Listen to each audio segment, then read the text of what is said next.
السلام علیکم ورحمۃ اللہ وبرکاتہ۔ جی آپ کون؟ یہ نمبر کس کا ہے جناب؟ جس کو فون لگایا اسی کا رہے گا نا یار، آپ کو کس سے بات کرنی؟ ہاں، میں نے انٹرنیٹ پر ایک کتاب پڑھا بنام حدیث کے دشمن، اچھا، اسی میں ملا تھا۔ کیا آپ صوفی مفتی محمد کلیم رضوی بول رہے ہیں؟ ہاں میں ہی بول رہا ہوں اور میری ہی کتاب ہے، بولیے کیا کام ہے؟ ہاں جی، میں عبداللہ مدنی ممبئی سے۔ اچھا، آپ سے مناظرہ کرنا ہے، کہاں ملیں گے آپ؟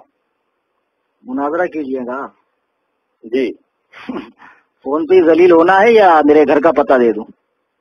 ہاں، پتہ بھی دے دیجیے اور جو میں سوال کر رہا ہوں اس کے جواب بھی دے دیجیے۔ اچھا، ساکن آقا کا نام سنا ہے ممبئی میں؟ ہاں جانتا ہوں میں۔ گھاٹ کے اوپر ویسٹ، کرلا ویسٹ، اندھیری ایسٹ میں پڑتا ہے۔ اچھا، ساکن آقے کے پاس ہے 90 فٹ روڈ۔ ہاں ہاں 90 فٹ روڈ پہ ڈسوزا بلڈنگ، اس کے پیچھے ہے LBS نگر، لال بہادر شاستری نگر۔ اچھا اس کے پاس ہے ویشالی میدان، وہی فقیر کا غریب خانہ ہے، قصر ابو حنیفہ۔ ہاں اچھا جی، اور نمبر یہی ہے جس پہ آپ بات کر رہے ہیں مجھ سے، 9146 122 911۔ اچھا، اور کچھ تفصیل یہی دوں؟ ایک ہی نمبر ہے؟ یہی نہیں، اور ایک نمبر ہے 9820 9820 67270۔ اب اور بھی کچھ تفصیل دوں؟ ہاں نہیں، اتنا کافی ہے۔ انشاءاللہ جلد ہی ہم 10-20 علماء اہل حدیث آپ کی خدمت کے لیے پہنچ رہے ہیں آپ کے پاس۔ 10-20 ہی کیوں پہنچ رہے یار؟ پورا نجد اور اٹھا کر لے آؤ نا، پورا جامعہ سلفیہ اٹھا کر لے کر آ جاؤ۔ یہ دھونس اس کو دینا اتنے ہی کافی ہیں، جو تمہاری قابلیت جانتا نہیں ہو۔ نہیں ہم اتنے ہی کافی ہیں آپ کے لیے۔ اچھا، جی اب کوئی کام کی بات ہے تو بولو ورنہ فون کاٹوں۔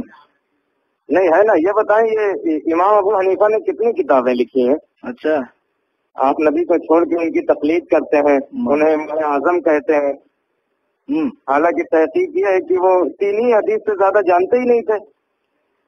ایسا ہے اب مولوی صاحب جی کہ امام ابو حنیفہ رحمہ اللہ نے جو کتابیں لکھی ہیں تو مشہور کتاب فقہ اکبر اور کتاب الآثار، اور اس کے علاوہ 15 کتابیں امام صاحب کی ہے، اور سب سے بڑا جو ان کی حیات کا کارنامہ ہے کہ انہوں نے علم فقہ کی تدوین کی، فقہ کو مدون کیا۔